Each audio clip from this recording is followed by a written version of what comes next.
Tu ressens un vide alors que tu viens de terminer quelque chose d'important. Tu te sens vidé parce que tu as tout donné. Si ce n'était pas un échec, mais simplement la fin d'une saison. Moi, c'est le sport qui m'a appris ça.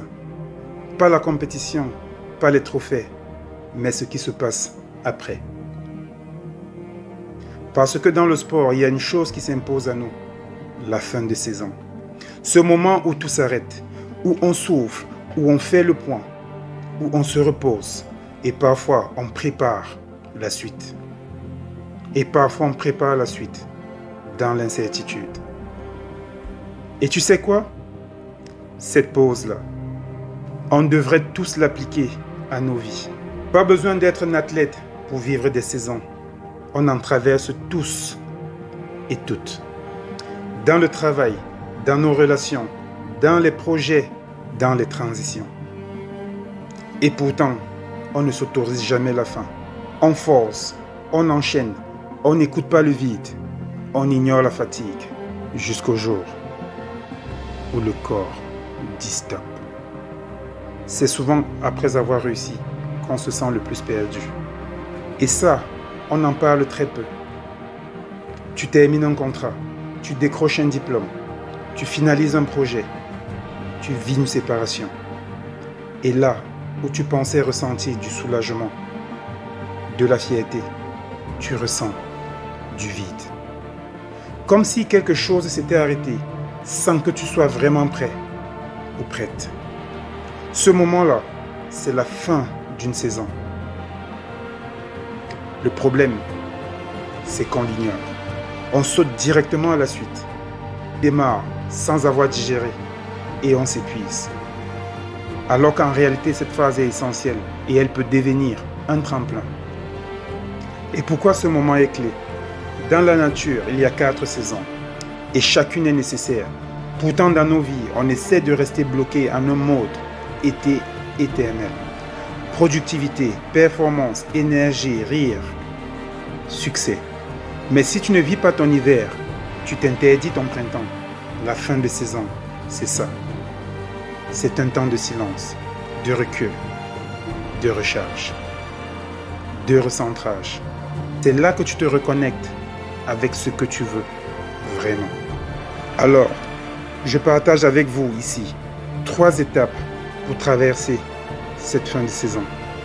Elles sont super importantes. D'abord, faire un vrai bilan. Pas un j'ai réussi ou échoué.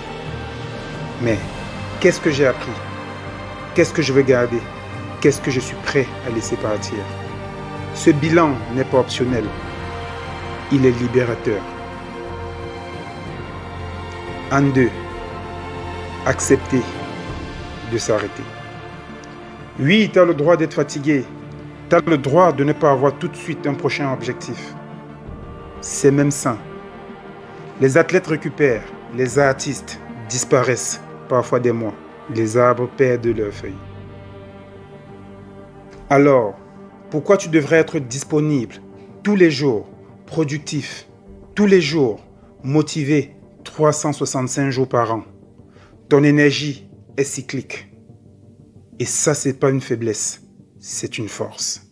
Enfin, imaginez la suite autrement. Repartir, oui, mais pas dans les mêmes schémas. Quelle est ta prochaine saison? Qu'est-ce que tu veux créer? Pour toi? Avec qui? Et surtout, pourquoi? C'est dans cette pause que tu peux construire un après plus aligné, plus juste et surtout plus durable.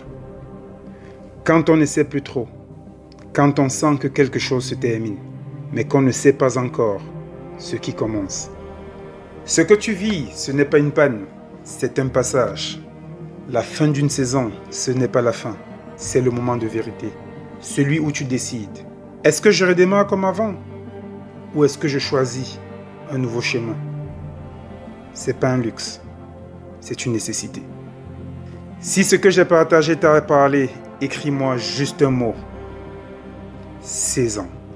Peut-être que ce sera une conversation, ou peut-être que ce sera le début d'autre chose.